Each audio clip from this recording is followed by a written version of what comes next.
Hakikat dan definisi aksiologi. Istilah aksiologi berasal dari perkataan akios yang berarti nilai dan logos yang berarti ilmu atau teori. Jadi, aksiologi adalah teori tentang nilai. Nilai yang dimaksud adalah sesuatu yang dimiliki manusia untuk melakukan berbagai pertimbangan tentang apa yang dinilai. Aksiologi merupakan dimensi kajian filsafat ilmu yang menyelidiki hakikat nilai. Aksiologi juga menunjukkan kaidah-kaidah apa yang harus kita perhatikan dalam menerapkan ilmu ke dalam praktis. Kategori dasar aksiologi. Terdapat dua bagian umum dari aksiologi dalam membangun filsafat ilmu, yaitu meliputi etika dan estetika. Etika. Connie R. Semiawan menjelaskan tentang etika itu sebagai the study of the nature of morality and judgment. Kajian tentang hakikat moral dan keputusan dalam kegiatan menilai. Atau juga dapat dikatakan moral adalah ajaran atau pertimbangan baik dan buruknya suatu tindakan individu sebagai manusia. Ada berbagai pandangan tentang persoalan ini.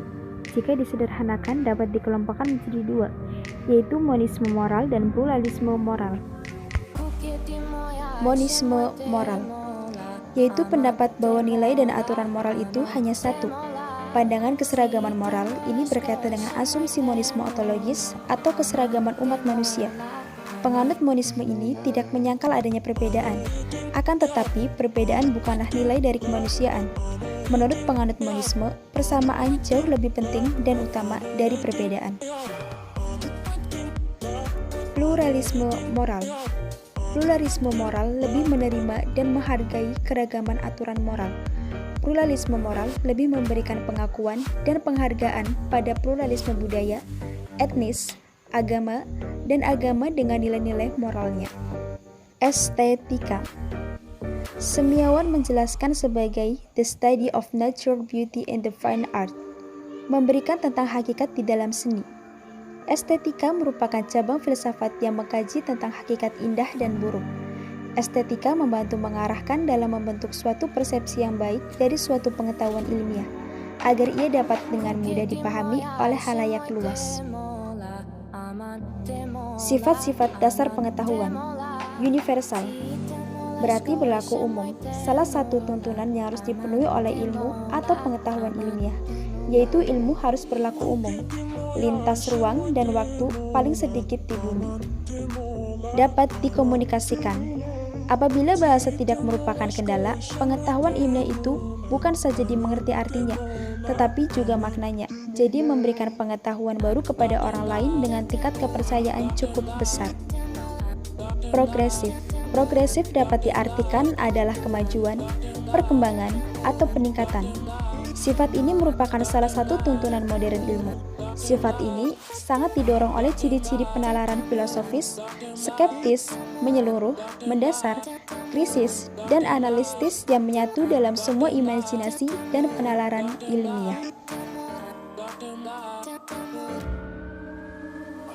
Selanjutnya, kegunaan aksiologi dalam ilmu pendidikan. Poin pertama adalah aksiologi ilmu pendidikan sebagai nilai kegunaan teoretis. Di dalamnya ada kegunaan bagi ilmu dan teknologi. Hasil ilmu pendidikan adalah konsep-konsep ilmiah tentang aspek dan dimensi pendidikan sebagai salah satu gejala kehidupan manusia. Pemahaman tersebut secara potensial dapat dipergunakan untuk lebih mengembangkan konsep-konsep ilmiah pendidikan, baik dalam arti meningkatkan mutu maupun melahirkan dan menciptakan konsep-konsep baru yang secara langsung dan tidak langsung bersumber pada konsep-konsep ilmiah pendidikan yang telah ada. Rountree dalam Educational Technology in Curriculum Development antara lain menyatakan bahwa oleh karena teknologi pendidikan adalah seluas pendidikan itu sendiri, maka teknologi pendidikan berkenaan dengan desain dan evaluasi kurikulum dan pengalaman-pengalaman belajar. Kedua, ada kegunaan bagi filsafat. Konsep ilmiah yang dihasilkan oleh ilmu pendidikan secara potensial dapat mengundang berkembangnya kritik pendidikan, baik yang datang dari kalangan para pengamat pendidikan pada umumnya maupun yang datang dari kalangan yang profesional pendidikan, yang termasuk di dalamnya para ilmuwan pendidikan, para filosof pendidikan, serta para pengelola dan pengembangan pendidikan. Maraknya kritik pendidikan memberikan kondisi yang menunjang pada perkembangan filsafat ilmu pendidikan. Dalam kegunaan aksiologi dalam ilmu pendidikan pula ada yang disebut aksiologi ilmu pendidikan sebagai nilai kegunaan praktis. Di dalamnya ada kegunaan bagi praktik pendidikan.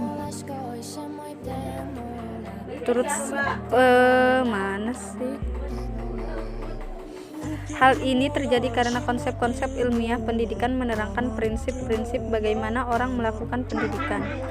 Penguasaan yang mantap terhadap konsep-konsep ilmiah pendidikan memberikan pencerahan tentang bagaimana melakukan tugas-tugas profesional pendidikan. Apabila hal ini terjadi, maka seorang tenaga pendidik akan dapat bekerja konsisten dan efisien, karena dilandasi oleh prinsip-prinsip pendidikan yang jelas terbaca dan kokoh. Tindakan-tindakannya akan menunjukkan arah yang lebih jelas, dan bentuknya pun tidak asal-asalan, tetapi lebih terpola yang dipilih berdasarkan pertimbangan prinsip-prinsip pendidikan yang diyakini dan dianutnya. Kedua, ada kegunaan bagi seni pendidikan. Dalam kegiatan sebagai seni, berlangsungnya suatu proses hubungan sosial melibatkan emosi yang cukup mendalam dan nilai-nilai kemanusiaan. Hal ini mengandung arti bahwa penerapan konsep-konsep ilmiah pendidikan dalam praktek pendidikan perlu memperhitungkan terpenuhinya kebutuhan emosional, berupa rasa puas, rasa senang, ataupun rasa yang sejenisnya. Hal ini dapat dicapai hanya apabila dikemas dalam bentuk prosedur dan teknik-teknik pendidikan yang manusiawi dalam arti memperhitungkan aspek emosional. Ada beberapa karakteristik nilai yang berkaitan dengan teori nilai, yaitu nilai objektif dan subjektif. Nilai itu objektif jika ia tidak bergantung pada subjek atau kesadaran yang menilai. Sebaliknya, nilai itu subjektif jika eksistensinya, maknanya, dan validitasnya tergantung pada reaksi subjek yang melakukan penilaian tanpa mempertimbangkan apakah ini bersifat psikis atau fisik. Yang B, nilai absolut atau berubah.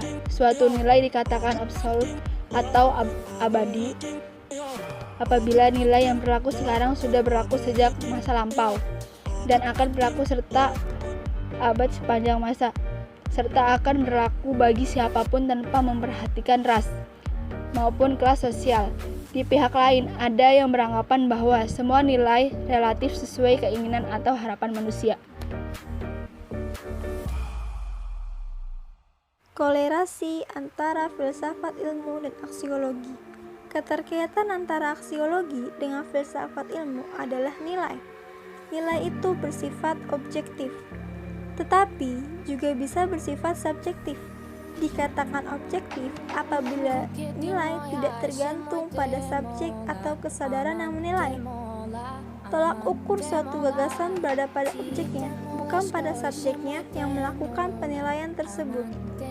Kebenaran tidak tergantung pada pendapat individu, melainkan pada objektivitas fakta. Sebaliknya, nilai menjadi subjektif apabila subjek berperan dalam memberi penilaian itu. Kesadaran manusia menjadi tolak ukur penilaian tersebut. Seorang ilmuwan harus melihat realitas empiris dengan mengesampingkan kesadaran yang bersifat ideologis, agama, dan budaya.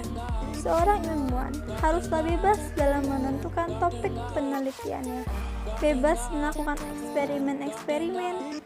Ketika seorang ilmuwan bekerja, dia hanya tertuju pada proses kerja ilmiah dan tujuannya agar penelitiannya berhasil dengan baik. Nilai objektivitas hanya menjadi tujuan utamanya. Dia tidak mau terikat pada nilai subjektif. 6. Sikap dan tanggung jawab ilmuwan. 1. Mengembangkan ilmu pengetahuan dan teknologi.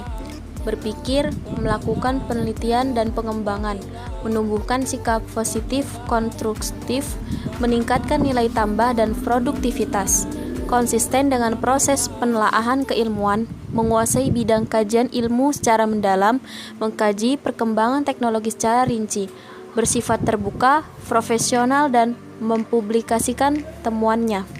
2. Meningkatkan kesejahteraan masyarakat dengan menemukan masalah yang sudah atau akan mempengaruhi kehidupan masyarakat dan mengkomunikasikannya. Menemukan pemecahan masalah yang dihadapi masyarakat, membantu meningkatkan kesejahteraan masyarakat, menggunakan hasil penemuan untuk kepentingan kemanusiaan, mengungkapkan kebenaran dengan segala konsekuensinya dan mengembangkan kebudayaan nasional.